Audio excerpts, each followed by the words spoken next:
So I have two Rubik's Cube sticker mod designs that have been on my computer for some time now.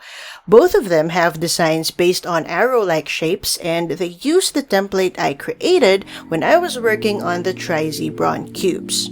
I think they look kinda cool in theory, but of course it will be more fun to actually mod a regular Rubik's Cube with these designs to see how they look like when scrambled and how they can be solved. Now that we're all set with these designs, it's time to bring them over to Adobe Illustrator where we can be more accurate with the measurements for the stickers that we'll be printing. I already have a template with the X's and triangles here, so we can use that to design the new cubes. Layouting this design was a matter of duplicating the template and changing the colors to match the initial plan from Paint 3D. Some faces also had similar patterns, so we can simply duplicate those and change the placement of the colors. Once I had all the colors laid out, I also tried removing the extra lines that divide sections that have the same color. But I didn't like how that turned out, so I stuck with the original design. However, I still felt that this design lacked some punch, so I took out the file for the twisty cubes and copied the black triangles that can hollow out the main triangles of this new design. After that, we can now recolor the full design based on a 6-color template that I usually use for my colored puzzles. It was pretty much the same process for the second design, except that this time it was a bit easier as all of the faces follow the same layout.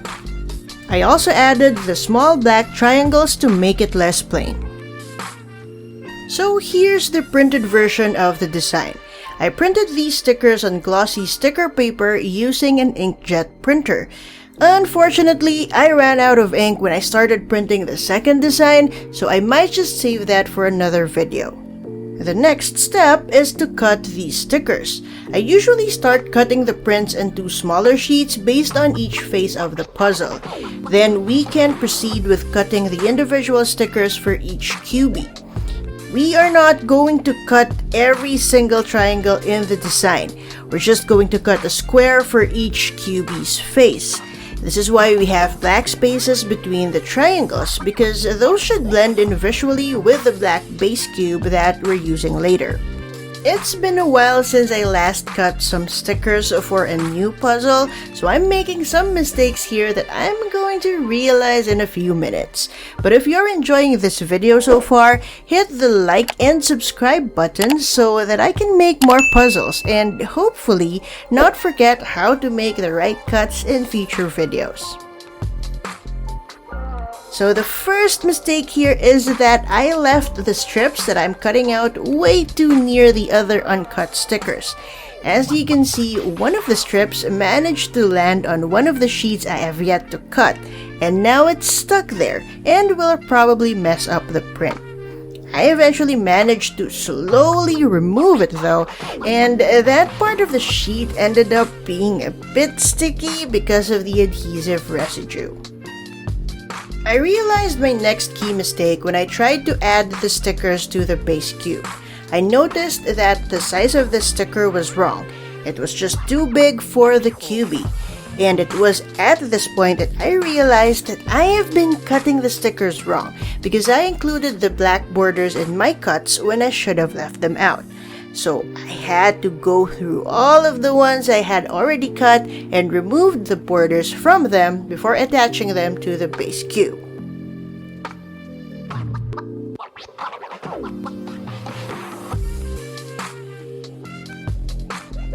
It's a good thing that I started attaching stickers before I cut all of the faces, so I didn't have to go back to all of the sheets, and I could just cut the other ones correctly to begin with. Of course, attaching the stickers requires some care to make sure that the design follows our intended layout. So here is our first version of this puzzle. I think I'm going to call this the arrow around cube. I like alliteration, plus there's already an arrow cube.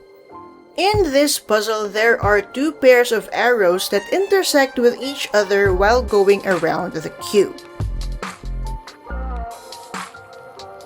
The first pair has these blue and green arrows, each covering 3 adjacent pieces on the edge of the cube before traversing diagonally through one of the puzzle's faces. These arrows follow each other's direction all around the cube. The other pair of arrows has the red and orange ones, which traverse the cube the same way as the first pair. However, the bases and heads of these arrows start and end differently. By the way, if you'd like to make this puzzle on your own, I share printable PDFs of my original sticker designs over on the Custom Cuber Discord, link in the description below.